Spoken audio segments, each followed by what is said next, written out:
We sometimes tend to be frustrated with technology. Sometimes we think that technology invades our natural space, and there's an element of that that is true. You think about roads and their impacts. But there is also an element of technology that's really beneficial to research.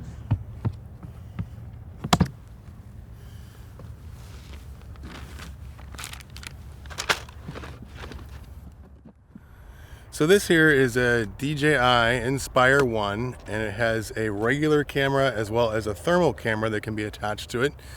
And we've used it for a couple of different songbird studies. One of the studies that we did, we used the thermal camera, and we actually tried to find things that are hard to find that create heat. So one thing you can envision that might fit that would be a bird nest.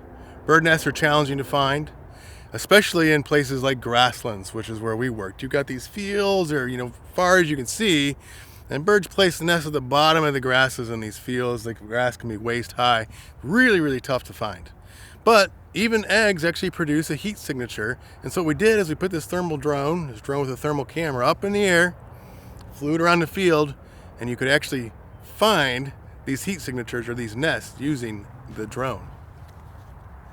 What we're doing here today is we have attached a thermal camera to our drone. What a thermal camera does is it senses heat.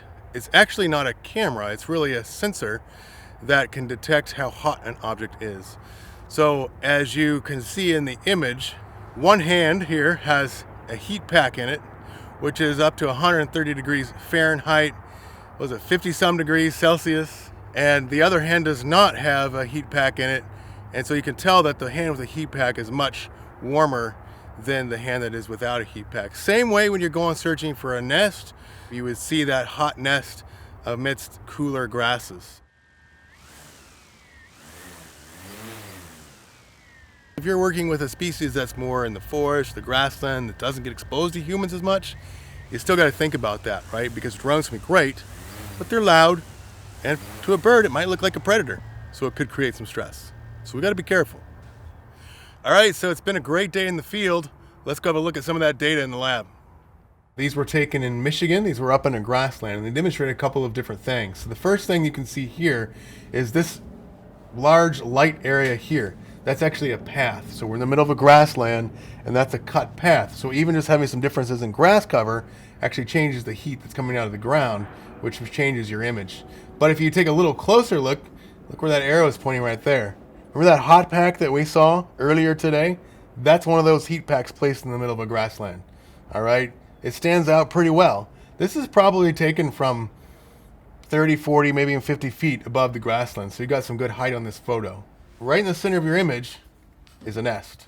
So we found this with a thermal camera. We went in to actually check out what it was. And here you go, 4 song sparrow eggs in this nest. Here's another one. It's actually, believe it or not, a single egg, which you couldn't always see with the thermal camera, but in this one you could actually tell it was just one egg. And here's one of a couple of my students. They found this in the grasslands, and can you see it? It's right there.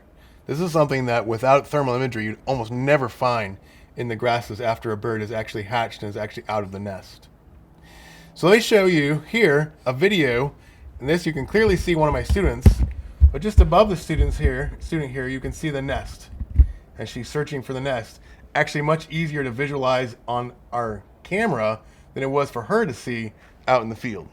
Having technologies like drones, like acoustic recorders, and even the equipment that we use for banding is critical to understanding birds, understanding bird migration, understanding bird habitat choice, understanding how birds are impacted by human activity. And so these are a couple of examples of the way technology has enhanced our ability to understand birds.